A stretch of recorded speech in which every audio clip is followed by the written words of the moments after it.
It's an amazing story about this Jeffrey Epstein. So he killed himself. Nobody's going to get justice.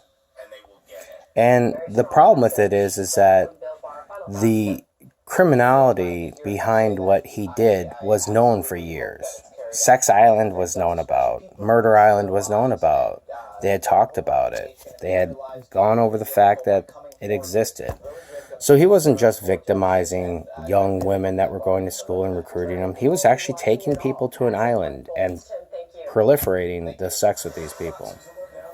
Now, in prison, it's very common to find that a hit can be put on somebody and a guard can enable the hit without actually being involved. For example, say you're in the fish tank of a prison and you're given a notification to your group of people that there's a pedophile or a child molester, chomo, on your team. And the officers tell you this is his paperwork, and they shoot you the paperwork showing what the case is, and they tell you when it is. And then when it comes to time for tier time, they release the right person who's going to do the quote-unquote hit.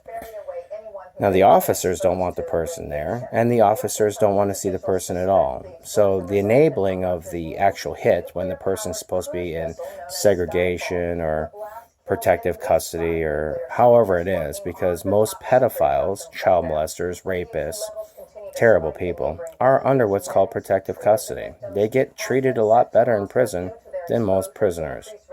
So all you'd have to do is open up 2 doors at once and walk away. The question there becomes, how does a man hang himself without binding himself? And what is the standard ligation for hanging yourself when you're suffocating yourself to death by a short dangle, meaning you didn't actually fall? And if the ligation of the throat is greater than that of a short fall or a standard suffocation being bound with your own hands behind your back, what would that say about the murder itself? What does the forensic evidence say in Jeffrey Epstein's cell? Was there multiple fingerprints or DNA evidence? What type of DNA evidence is on the device used to hang Jeffrey Epstein? Was there multiple cellular structures found on it that relate to other people that are inside of the cell block?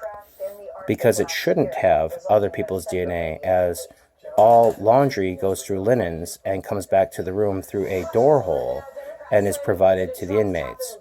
Now, if you had actually done your 30-minute checks, you would have seen that Jeffrey Epstein was tearing up his bed sheet and braiding it into a quasi-rope. And you would have seen that Jeffrey Epstein was a problem.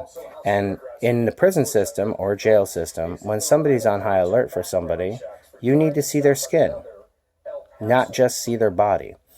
And that has always been the requirement in the system. I'm not saying that anybody killed Jeffrey Epstein.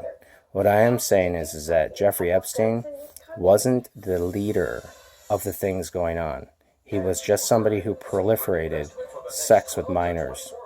Minors that weren't just normal citizens. Missing children.